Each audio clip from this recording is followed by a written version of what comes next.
Dude, I gotta find my chain. I don't know where I put it. But yeah, anyways, what is up, guys? It is your boy Kimbo here, and it is time for another episode review. So this is a review on episode, Beyblade Burst Chouzetsu, episode number 16. So yeah, man, this was actually a pretty dang good episode, you know. I watched it once, I took a shower, and then I'm like, I got everything in mind and just know how it went, because it was a really, really good episode. But yeah, man, so let's get right into it. And also, before anybody asks, yes, I'm getting the new releases. I ordered them and I'm waiting for them to get here. I don't know how long it's gonna take, but hopefully they get here soon. But yeah, man, because Revive Phoenix looks amazing, and so does Vice Leopard and the Random Booster 11. Some people might sleep on it, but I like it a lot. I wish they didn't put like Winning Valkyrie and Emperor Fornius in it again, but besides that, I really, really like it. But yeah, man, anyways, enough about that. Time to get into the episode review. So we're starting off this episode. It starts off with Aiga sleeping. So he's sleeping, and like he's just sleeping in this room with this really, really nice bed, and then this robot machine lady thing woke him up. And then he goes outside of the room, he gets ready, goes outside of the room, and he runs outside. And it turns out he's on a boat. I'm on a boat, yeah, I'm on a boat. Yeah, he's actually on a boat. But yeah, and he's riding in the middle of the ocean. And it's pretty cool because like they're just announcing all across, like, there are a bunch of bladers that are on this specific boat. So Aiga's obviously not alone. So the thing is like, I don't know if this is a Valkyrie Cup or what. It might be the Valkyrie Cup, I think it is. But yeah, that's what they're going with the name for. But it does have a new logo. And then they obviously introduced Aiga first because he was the winner of the Longinus Cup. He beat Louis. And yeah, man, it was a pretty crazy battle too. Just just looking back at it. But yeah, some people are mad about it, but I'm not. Like I said, I stand by what I said in the other episode. But yeah, anyways, the bladers that are on this boat are Aiga. It's Aiga with the Achilles, Ranjiro with Crash Ragnarok, Hoey with Archer Hercules, Laban. His name is Laban. So the owner of Vice Leopard, his name is Laban Vano. And yeah, I finally got it down, but yeah, his name is Laban. So he's on the boat with Vice Leopard. Phi's on the boat with Revive Phoenix. And of course, Suo's on there with Hell Salamander. And yeah, man, it's pretty crazy. It's a pretty stacked card. So yeah, they're all just sitting on the boat. And then it's actually like Chris from BC Soul, the manager of BC Soul, actually like introducing everybody to it. So everybody's watching it like around the world and stuff, or at least around Japan, because I think it's still like Japan exclusive. These events are right now, at least. But yeah, yeah, I'm just like thinking about it. It's just so crazy. It was great. And then they all show up, and then they set up a few battles, and then actually your boy Aoi Vault actually shows up. And like as usual, Vault, he might be the champion, but I love that they still kept this comedic side, because like he's still running, he's clumsy, he trips and he falls and stuff, but then he introduces everybody. I love it, It's like he's still the same old Vault, even though he's a champion. But yeah, man. Anyways, introduces everybody to this. And then the system is, I guess it's like this. So they're going to have a bunch of different battles. And the way that's going to go is like whoever I think racks up the most stars after all the battles will be like the technical winner. Or maybe they'll have like a top 4 or something. That might be my guess. But yeah, something like that. Sort of like a mini Godbladers Cup, kind of. But yeah, so that's how they like introduced it. And then they introduced the stadium, which is actually underneath, like at the bottom part, the very bottom part of the ship, which is pretty cool. It's kind of funny because Beyblade logic, these Beyblades are so strong. Once you think they like destroy the boat or something, it would go up and just poof. But yeah, this is a strong boat. Must be made out of like titanium or some crap. But yeah, anyways, so there are 2 triple threat battles that actually happened in this. It was a pretty straightforward episode. So like they just got straight to the point, announced this tournament, and then just went into battles.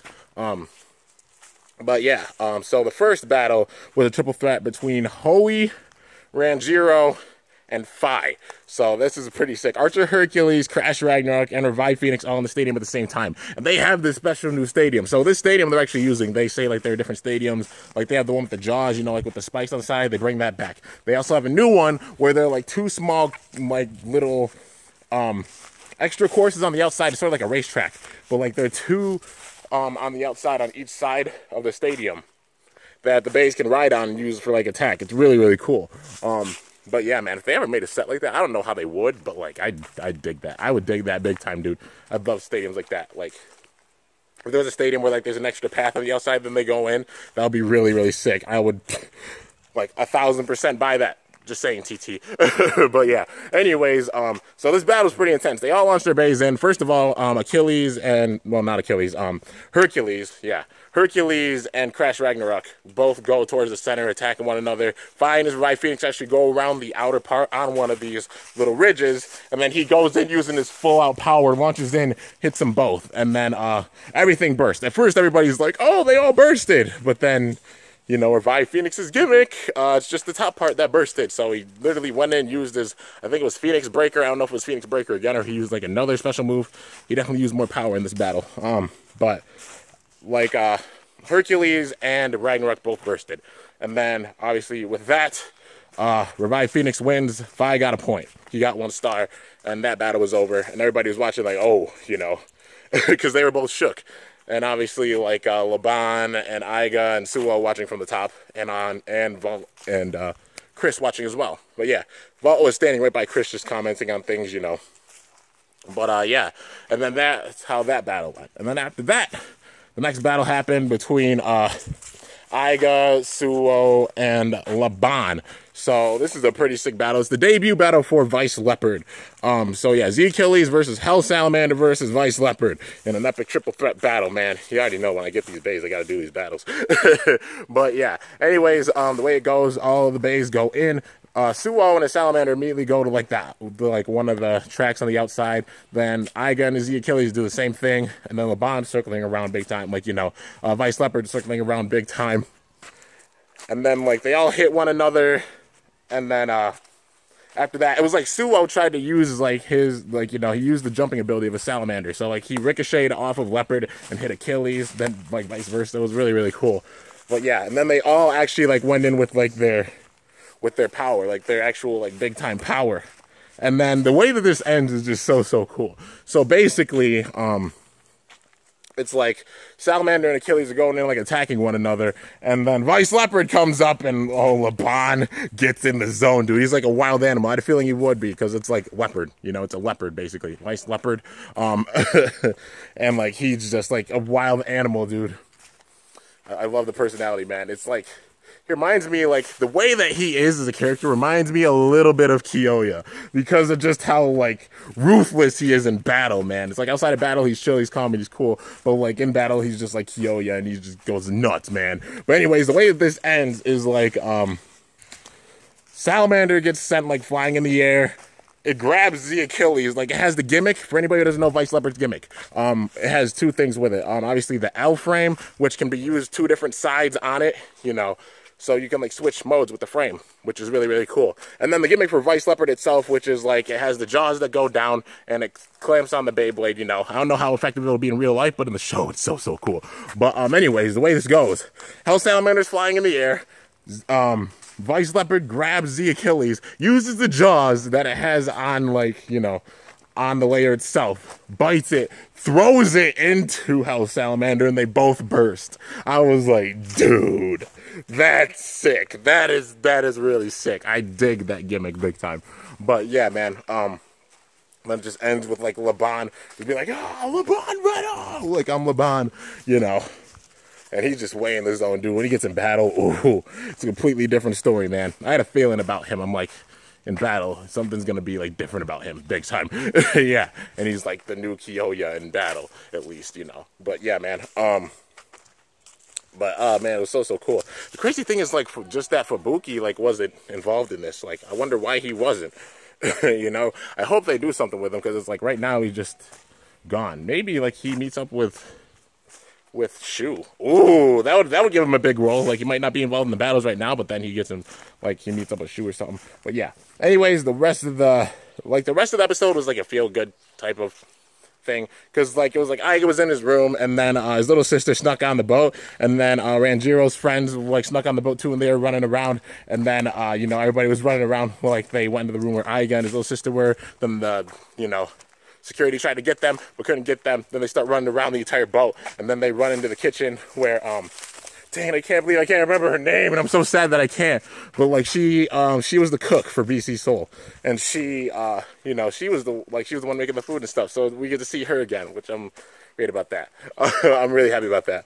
But yeah, man, I can't believe I can't remember her name. I know somebody's gonna say it in the comments, and then I'll just be like, oh yeah, that's her name. But yeah, anyways, that's basically how the episode went. Because at the very end, it was just like they went into the office. talked to them about being there, and then basically Chris gave them permission to stay there, you know, with them because they're their friends.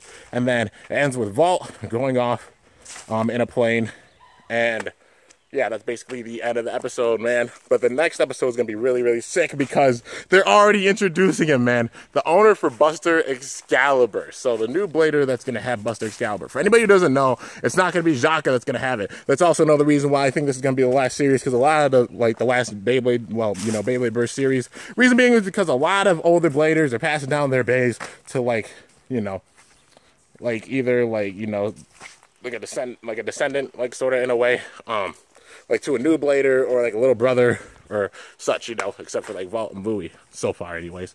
But yeah, that's what's making me think this might be like the last series, but we gotta just enjoy it, guys. I definitely see this going 51 episodes though, without a doubt. They still got a lot of stuff to do, which I'm happy about that. This is the last one. At least it's like 51 full episodes. The normal pattern that usually happens with like all shows, not just Beyblade, but like all shows, is usually like 51 or 52 episodes first season, same thing second season, then third season's like 39, and then they have a fourth season, which might have 2 arcs or something, and it's way shorter. You know, like Shogun Steel is way shorter. But I guess this time, TT's like, you know, we're all just putting it into like this third season. So, yeah. But the main thing is, like, if this is the last season, we just gotta enjoy it, man. There's so much stuff that we haven't seen yet. There's so many things that we know that are coming, like, you know, the new Fafnir.